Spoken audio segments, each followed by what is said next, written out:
Esta semana va a comenzar la discusión de la rendición de cuentas en el Senado de la República, que ya viene con su proyecto de media sanción votada por la Cámara de Diputados. Pero un Senado de la República que ha tenido una actividad intensa en los últimos días. Por lo pronto, la semana pasada hubo 2 comparecencias de las autoridades del Ministerio del Interior. Así que tenemos varios temas para hablar con el senador del Partido Nacional, Gustavo Penades. Penades, Jaime Clara lo saluda. ¿Cómo le va? ¿Cómo anda? ¿Qué tal? ¿Cómo están ustedes? Un gusto. Bueno, vamos a comenzar por el tema más caliente de las últimas horas, que es el caso Marcet. El presidente de la calle Pou habló de estar ofuscado, enojado, caliente con el resultado, sabiendo que todo se había hecho de todos modos a derecho. ¿Cuál es la conclusión que saca el senador Penades de todo esto y cómo cree que va a seguir? Bueno, ¿cómo creo que va a seguir? Según, ¿no? O sea, ese pasaporte hoy a ese señor ya no le sirve para más nada, porque si se presenta en cualquier aeropuerto o en cualquier paso de frontera con ese documento, va a ser detenido, producto de que desde el 3 de marzo pasado hay una requisitoria internacional contra su persona para una detención producida por la justicia paraguaya. En cuanto al procedimiento que llevaron adelante el año pasado para el otorgamiento de dicho pasaporte, quedó demostrado en la interpelación que fue acorde a derecho y que ese señor tenía el derecho de hacerse el pasaporte en el momento en el que lo solicitó. Seguramente el presidente ayer anunció, hoy se estará firmando un nuevo decreto que regula el otorgamiento de pasaportes y que establece alguna medida más restrictiva para personas, para nacionales, para uruguayos que en el exterior estén detenidos y como consecuencia de eso soliciten documentación al Uruguay. Y seguramente que por ahí irá la nueva redacción del decreto, de tal manera de cambiar los criterios y de esa forma ser más restrictiva la posibilidad de otorgar pasaportes ante solicitudes similares que pudiesen ocurrir en el futuro. Más allá de lo ajustado a derecho que pudo haber hecho el trámite, ¿a usted le sorprendió que se le haya dado el pasaporte? ¿Tiene motivos el presidente para estar enojado y caliente como dice que está? Y bueno, todos estamos en parte enojados porque en realidad a nadie le gusta otorgarle el pasaporte a una persona que tiene las particularidades que reviste esta, ¿no? O sea, pero en el momento en el que el pasaporte fue otorgado, como ya se lo dije, ese otorgamiento fue acorde a derecho, o sea, no se podía haber hecho otra cosa. Sí, bueno, es como que el nos artículo, enojara que esta persona Gustavo, tenga cédula de identidad. Gustavo, está el artículo 48 que habla de la discrecionalidad, ¿no? Que podés estudiar un poco y ver si se lo damos Es lo que o dijo no. Mujica también. Bueno, ese artículo la discrecionalidad justamente está en el momento en el cual las autoridades tardaron más de 30 días en otorgárselo. Sí. O sea, un pasaporte se otorga en 24, 48 horas. Pero, acá se ha tardado 30 días justamente por esa discrecionalidad. ¿Y fue correcta? Ahora, la discrecionalidad no puede fue. llevarse, la discrecionalidad no puede extenderse de tal manera de convertir un acto administrativo en un acto arbitrario o a contraderecho. Y en este caso, este ciudadano tenía, es lo mismo que si hubiera tenido la cédula, ¿no? Porque el pasaporte no es otra cosa que la cédula para el manejo internacional y el traslado internacional de un ciudadano. Entonces, reitero, creo que jurídicamente no se podía hacer otra cosa. Por supuesto que a todos nos molesta que lo sucedido, pero en el momento que se otorgó no había ningún tipo de solicitud, ni de la justicia uruguaya, ni de ninguna justicia del mundo, ni de ninguna policía del mundo solicitando la captura de este personaje. Ahora sí, y bueno, esperemos que prontamente pueda ser detenido y trasladado al Paraguay para ser juzgado. Igualmente se remueve del cargo a una persona de confianza de confianza de la Dirección de Identificación Civil. ¿Es correcto esto para generar justamente una investigación administrativa que se dé este proceso de remoción del cargo? Bueno, lo que pasa es que justamente la separación del cargo, que ese es el término ajustado de derecho que tiene el subdirector de la Oficina de Identificación Civil, es como consecuencia de una investigación administrativa que el ministro del Interior ordenó, producto de que existe un mail del que el ministro del Interior no estaba enterado hasta el fin de semana pasado, en el que esta persona, producto de una reunión que mantuvo con el doctor Balbi, solicita a Policía Científica si puede acelerar el trámite de 3 pasaportes, uno de ellos el del señor Marcelo.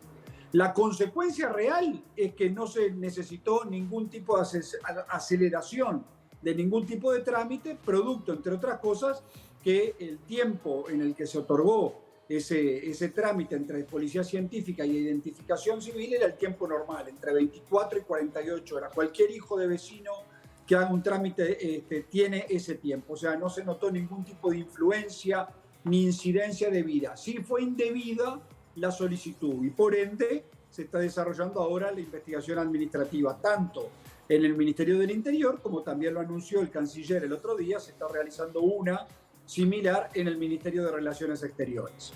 Bien, para cerrar el tema interpelación, porque tuvo que ver directamente con uno de las alocuciones de allí de la larga sesión, y el gobierno ha manifestado su preocupación y muchas veces su discrepancia con algunos informes que tienen que ver con restricciones o problemas de la libertad de prensa en el Uruguay. El gobierno, distintos funcionarios, hasta el propio presidente de la República alguna vez, recuerdo una entrevista con la BBC, ha manifestado que en el Uruguay no hay ningún tipo de limitaciones para el ejercicio de la libertad de prensa. Sin embargo, el otro día la senadora Graciela Bianchi hizo algunas referencias a periodistas y con referencias a me he encargado de él, etcétera. Y estos dichos también tuvieron repercusión internacional, senador Penades. ¿Cómo observa usted estas manifestaciones de su colega? A ver, cada senador tiene su estilo y tiene su forma de comunicarse. Se puede compartir o no se puede compartir. En el Uruguay existe absoluta libertad de prensa y me parece realmente una exageración que por los dichos en este caso de una senadora, se pueda ver como influenciada o comprometida o desmejorada la libertad de prensa en el Uruguay. Las redes sociales, yo lo decía el otro día, son un problema para la política, pero bueno, son estilos y esos estilos se deben de respetar, se pueden compartir o no se comparten, pero en este caso lo que sucedió fue que esos dichos estaban vinculados a un episodio del pasado que quizás no deberían haberse traído a colación en el tratamiento en la sala, pero en realidad quien trae a colación el tema de este periodista y de estas circunstancias no fue la senadora Bianchi, fue el senador Rubio. La senadora Bianchi termina contestando las afirmaciones que había realizado un momento antes el senador Rubio. ¿Y por qué son un problema? Parte del debate. ¿Por qué son un problema las redes sociales? Capaz que el mal uso de las redes sociales.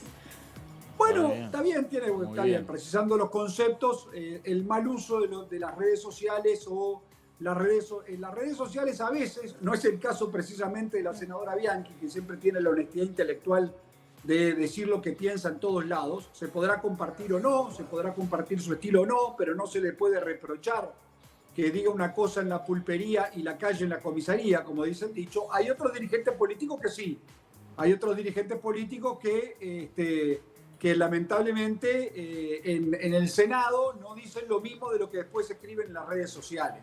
Por eso decía yo que a veces las redes sociales son un problema. No, las redes sociales cumplen un rol fundamental, pero en el caso de la política a veces tienen consecuencias no deseadas. Senador Penades, ¿cómo se va a plantar el Partido Nacional con respecto al proyecto que salió de diputados de la rendición de cuentas? Allí hubo algún tipo de negociación para temas sensibles como el tema de la universidad y algún otro, donde también inclusive hubo algunos entredichos y discrepancias entre los partidos de la oposición. ¿Cómo vislumbra estos próximos 45 días? Bueno, la Cámara de Diputados hizo un muy buen trabajo sobre la rendición de cuentas. Han habido mejoras sustantivas. Ya la propia rendición de cuentas traía buenas noticias. Creo que en el Senado habrá una instancia de poder seguir trabajando sobre algún tema que haya quedado inconcluso de la Cámara de Diputados. Y además de eso, seguramente dará como para buscar si se puede o reasignar algún tipo de recursos para mejorar aún más el presupuesto de algunas áreas que el gobierno y el Partido Nacional y la coalición de gobierno pretenden priorizar. La educación está entre ellas. Así que seguramente todo ese tema va a llevar a una discusión más que interesante en la Cámara de Diputados, ¿no? En la Cámara de Senadores. ¿Usted cree que es posible tratar de buscar algún tipo de solución para, por ejemplo, el reclamo de la Universidad de la República, que parece ser hoy uno de los más problemáticos? Bueno, la Universidad de la República ha tenido un presupuesto acorde. Ese presupuesto ha ido mejorando en cuanto a partidas durante todos estos años, porque en la discusión no se reconoce que en el presupuesto nacional del año 2021 la Universidad de la República ya tiene previsto que para este año reciba una partida suplementaria de 330 millones de pesos y además de eso reciba para el año que viene una partida suplementaria de 440 millones de pesos. Tampoco se reconoce que, por ejemplo, se destinan 7 millones de dólares para que conjuntamente con aportes del gobierno nacional, el gobierno de la Universidad de la República y el gobierno departamental de Paysandú se esté construyendo un campus universitario en la ciudad de Paysandú. Siempre, por supuesto, se necesita más, pero yo creo que lo que va a estar centrada la discusión con relación a la Universidad de la República en el Senado es el tratamiento de la propuesta del Poder Ejecutivo, que fue rechazada en la Cámara de Representantes, de eliminar la posibilidad del fondo suplementario, complementario, que se recibe a través de un aporte del Fondo de Solidaridad, ¿no? Ahora, ese va a ser con toda seguridad un elemento de discusión en la Cámara de Senadores, y si se encuentra alguna partida más de dinero con la cual poder destinársela, seguramente se le va a destinar a la universidad. Reforma jubilatoria también es un punto sensible. En su momento se habló de la oportunidad en función de los posibles costos políticos que podía tener esa reforma dentro de esta administración. Finalmente se ha puesto ya primera y se avanza. Estuvimos el otro día conversando aquí con Rodolfo Saldain, pero desde el punto de vista político esto seguramente, senador, va a tener una discusión bastante caliente en el Parlamento. Sí, seguramente que sí. Se ha combinado ya con el presidente y legisladores de la coalición que en el mes de septiembre, finales de septiembre, el Poder Ejecutivo remitiría el proyecto ya redactado a consideración del Parlamento, entraría por el Senado y en el mes de octubre, después de aprobada la rendición de cuentas, nos abocaríamos al análisis de dicha rendición. Con relación a la misma, con relación a la reforma jubilatoria.